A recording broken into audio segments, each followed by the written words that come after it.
दोस्तों, मैं आपका दोस्त एमडी मोनिस बाबू स्वागत करता हूं अपनी इस वीडियो में। आज हमारे साथ मौजूद है एक ऐसी शख्सियत जो किसी पहचान की मोहताज नहीं और जिनका अंदाज बेबाक है। आइए बात करते हैं जुबेर उर्फ बबलू, ग्राम छपार से। क्या हाल है बबलू भाई आपके? जी बढ़िया। 2.5 साल प्रधान रहे आप, उसमें आपने क्या विकास करवाया उसमें? दरअसल इन 2.5 साल में मुझे समय नहीं मिल पाया इतना, लेकिन जो बेसिक चीजें होती हैं एक प्रधान के लिए जी, ये नाली गड़ंचा, ये तो एक तरीके से ये कोई काम नहीं मानता मैं। गांव की बुनियादी चीजें होती हैं गांव में, उसके जो चीज है कि जिस चीज की जरूरत हो, हमने हमारे जो एससी सेंटर था गांव में वो पूरे जिले में नंबर 1 रहा 2.5 साल में। स्कूल थे हमारे यहाँ जो प्राइमरी, वो पूरे जिले में नंबर 1, उसमें उनके अंदर हमने काफी काम कराया शिक्षा को लेकर के।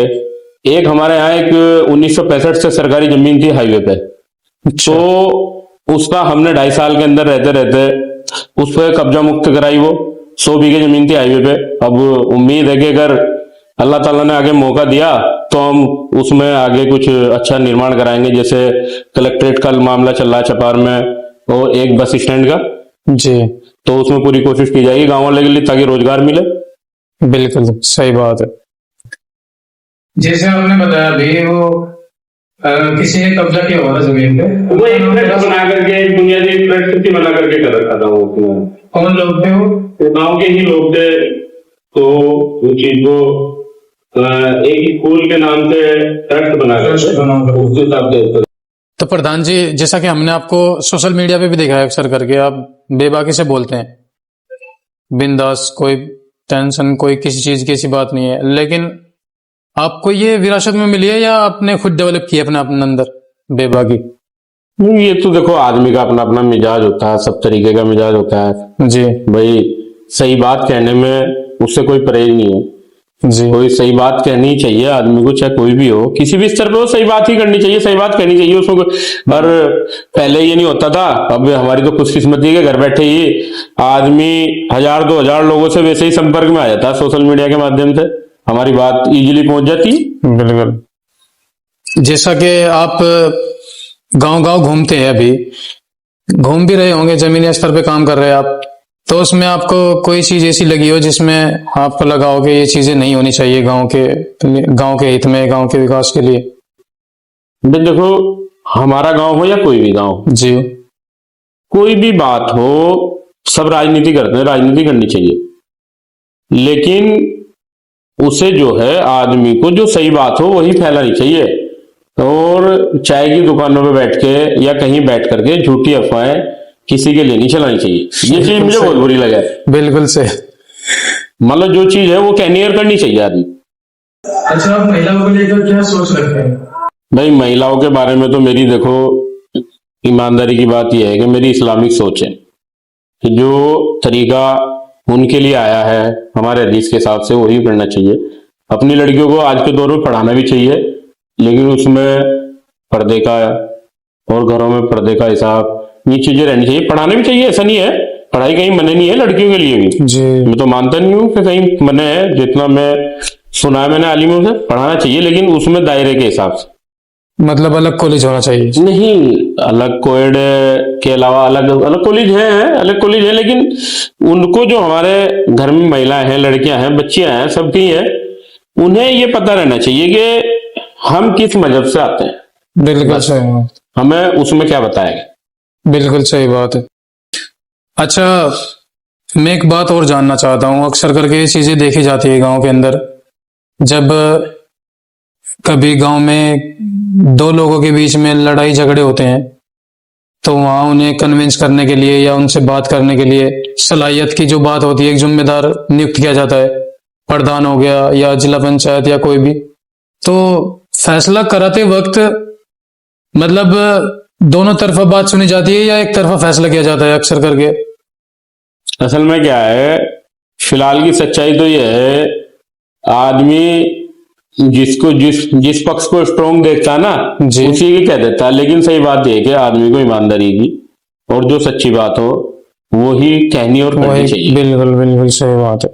तो आपकी राय यही है बिल्कुल कि ईमानदारी से ही बिल्कुल। फैसले होने चाहिए। बिल्कुल ईमानदारी से होना चाहिए। थोड़ी देर के लिए लोग नाराज भी हो जाए मेरे से, मैं जो बात है उसे सही करने की कोशिश करता हूँ, बहुत नाराज भी हो जाए, लेकिन सच्चाई सामने आ जाए, कुछ दिनों बाद उन्हें खुद अकल में आ जाए, कहने लगे हाँ भाई ये बात ठीक थी।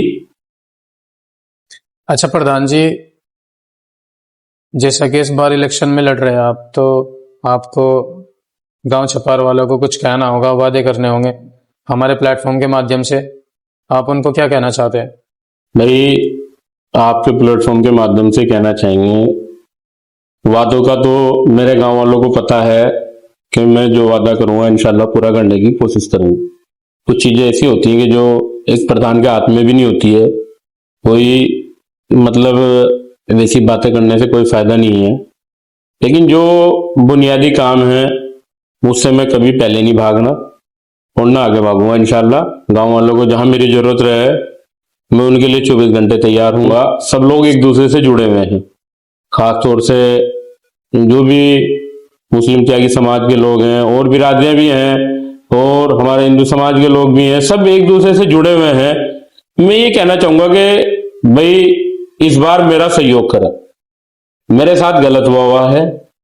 मैंने आपको बताया था कि मैं चुनाव जीता था, बहुत ही ईमानदारी से चुनाव जीता था, 2-2 बार काउंटिंग हुई थी, 61 वोट से मैं चुनाव जीता।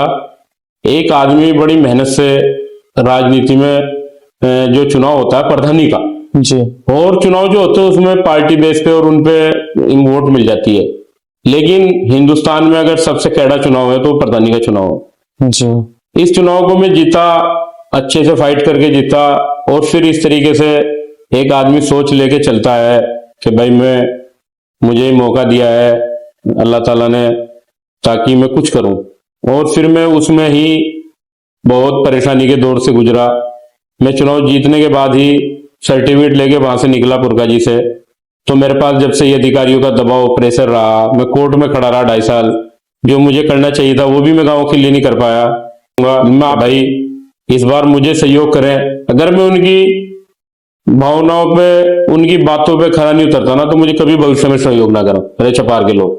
लेकिन इस बार मैं यही कहूंगा कि मेरे साथ गलत हुआ है, मुझे सहयोग करें, एक मौका पूरे 5 साल का दें, फिर उसके बाद औरों से कंपेरिजन करें।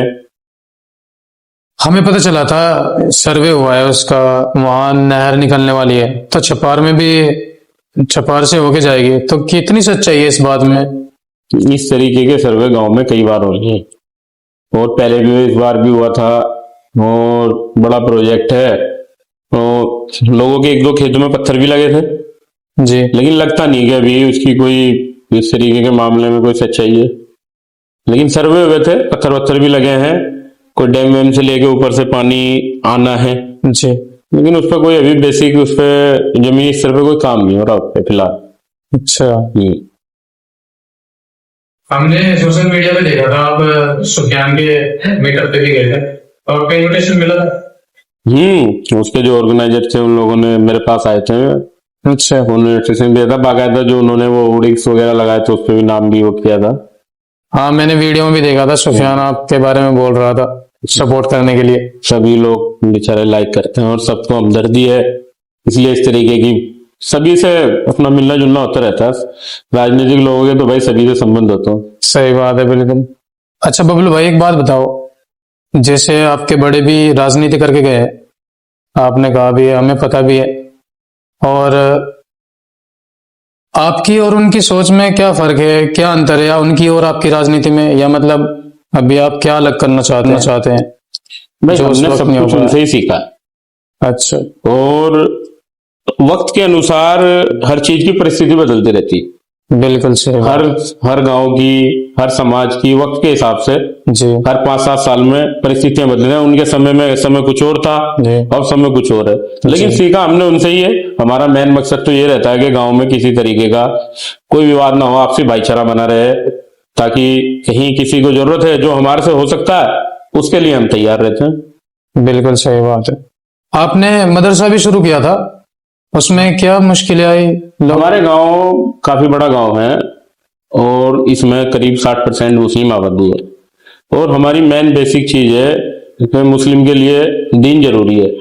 बिल्कुल सही बात। हमने उसमें शुरुआत करी थी, अच्छा चल रहा है, कोई दिक्कत नहीं है। हर साल उसमें 7-8 ऑफिस हो जाते हैं, कोई दिक्कत वाली बात नहीं है। अल्हम्दुलिल्लाह गांव वालों के सहयोग से ही वो चल रहा है। और देखो हर काम में थोड़ी बहुत तो उतार चढ़ाव मुश्किलें तो आती हैं। बिल्कुल सही बात है। जैसा आप एक युवा भी हैं, तो आपने फ्यूचर में युवाओं के बारे में, अगर आप सफल होते हैं इस प्रणाली में, तो अपने युवाओं के बारे में क्या सोचा हो? भाई कुछ काम हो जाते ही नहीं 5 साल में, लेकिन ऊपर वाले को मंजूर नहीं था। युवाओं के लिए खास तौर से हम जो है अपने इस गांव में ग्राउंड बनाना चाह रहे हैं, ताकि खेल कूद के लेके वो काम चले। और एक लाइब्रेरी, बिल्कुल आज सही। के दौर में आपने देखा होगा, पहले क्या होता था, जब हम छोटे थे 8-10 लड़के बैठते थे तो बताते थे मैं ये बनूंगा, मैं ये बनूंगा, जी पढ़ाई को लेके। जी जी। लोग कह रहे हैं कि पढ़ाई का स्तर बढ़ गया, मैं कह रहा हूं कि फिलहाल पढ़ाई का स्तर कम है। कोई भी इस चीज को लेके चर्चा ही नहीं है, या तो अपने मोबाइल में मंडा हुआ है, जी या कोई फिजिकली फिट नहीं है। जी। तो एक ग्राउंड होना चाहिए, एक पढ़ने के लिए लाइब्रेरी हो। और स्कूल तो हमारे यहाँ है काफी।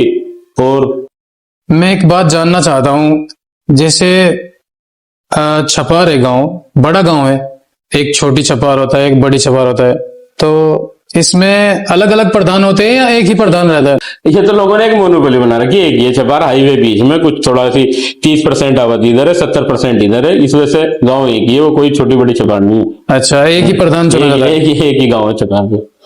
अच्छा, जैसे उसमें गांव में रोड निकला हुआ है, बीच में हाईवे बड़ा है, तो उसके हिसाब से गांव में तरक्की हुई है या उस लेवल की नहीं जो होनी चाहिए? नहीं, गांव में सिर्फ एक ही चीज की तरक्की हुई है, जमीन के रेट बढ़े हैं, और कुछ नहीं है। गांव में कोई ऐसा काम, बुनियादी काम, रोजगार का कोई वो नहीं है इम्पोर्टेंस। अच्छा, तो आप चाहते हैं रोजगार का काम होना चाहिए? हाँ, मैं तो बता तो रहा हूँ आपसे कि भाई मेरी कोशिश ये है, और मुझे उम्मीद है सहयोग भी मिलेगा जी। कि अगर छपार में कलेक्टेड आती, पूरे मुजफ्फरनगर जिले में हाईवे पे 100 बीघे जमीन नहीं है, और इन चीजों के लिए हाईवे पे ही इजी अप्रोच चाहिए सरकार को।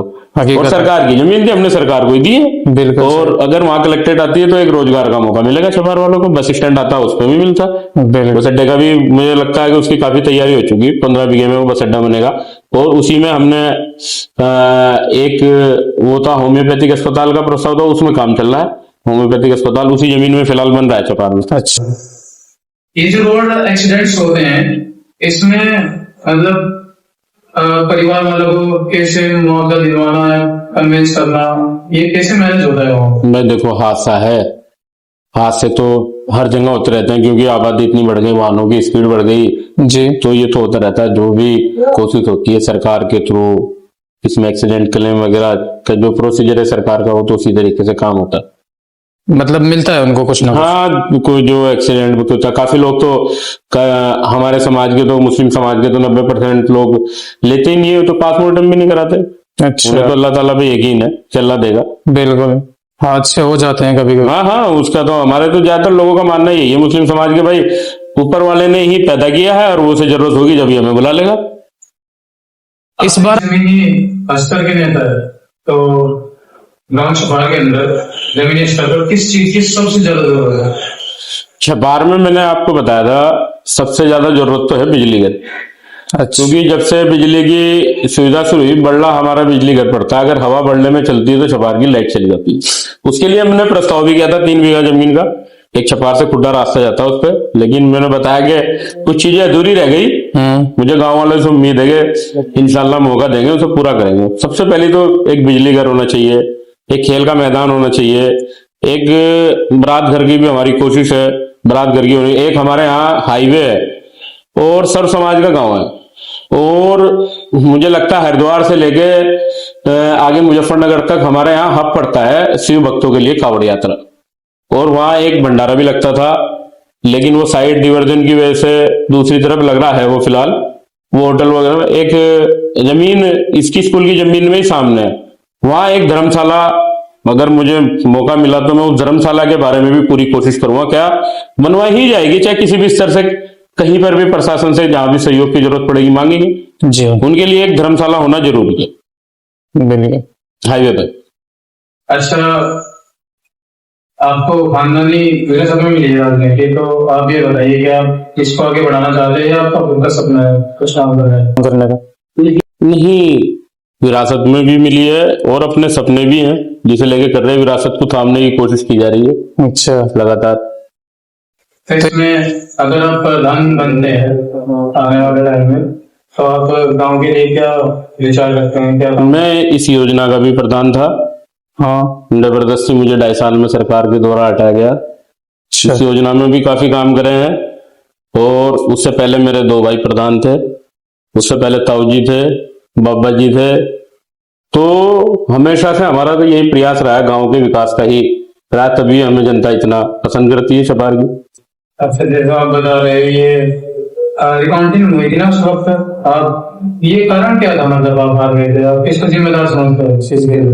मैं तो इसमें प्रशासन का वो रहा है और कुछ अपने जयचंद लोग होते हैं उनकी वजह से दिक्कतें आई। अच्छा। प्रधान जी, हमारे साथ बात करके आपको कैसा लगा? बहुत अच्छा लगा। एक अपने हमारे छोटे भाइयों ने मुझे बुलाया, याद किया, मुझे इस लायक समझा और मेरी बात को लोगों तक पहुंचाने में मेरा सहयोग करा। तो मेरे लिए तो एक बहुत अच्छी बात है, तो मुझे बहुत अच्छा लगा।